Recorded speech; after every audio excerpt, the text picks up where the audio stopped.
Allahu Ekber.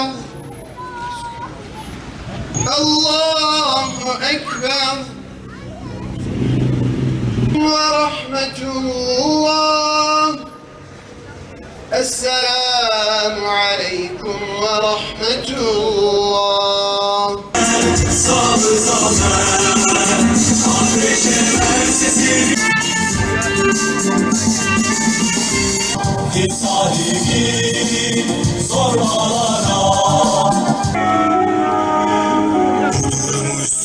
Bu olay tam çocukluğumdan beri devam ediyor.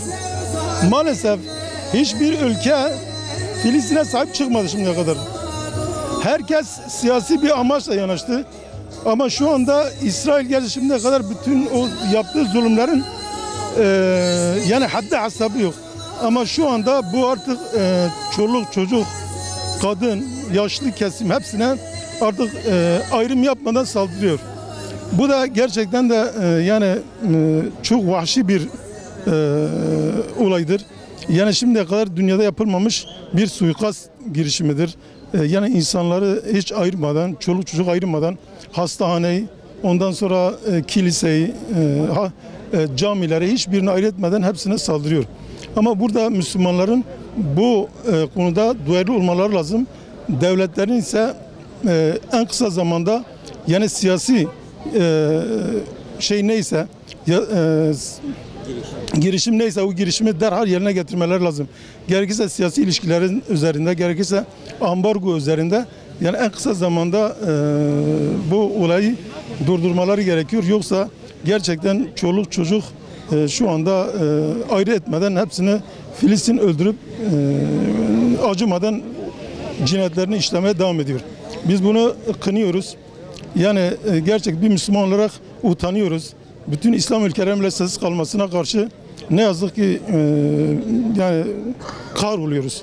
Evet, malum, hepimizin malumudur. 42 günden beridir İsrail terör şebekesi hiçbir genel din kuralı, ahlak, töre, insanlık olarak nasibini almamış bir şekilde mazlum Filistin halkına, Gazze halkına bombalar yağdırıyor.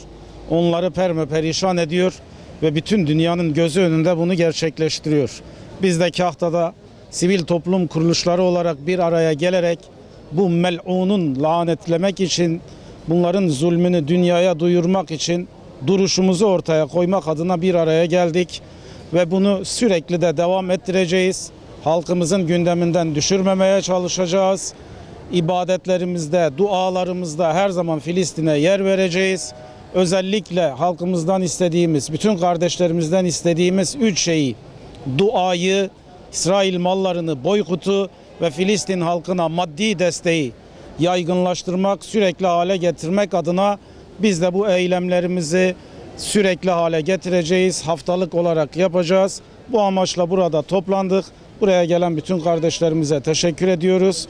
Filistin sevdamız asla bitmeyecektir. Bu yolda ne gerekiyorsa canımızla, malımızla bedel ödemeye hazırız ve bunu evlatlarımıza öğreteceğiz, halkımıza, milletimize bunu öğreteceğiz. Gelen herkesten Allah razı olsun diyor.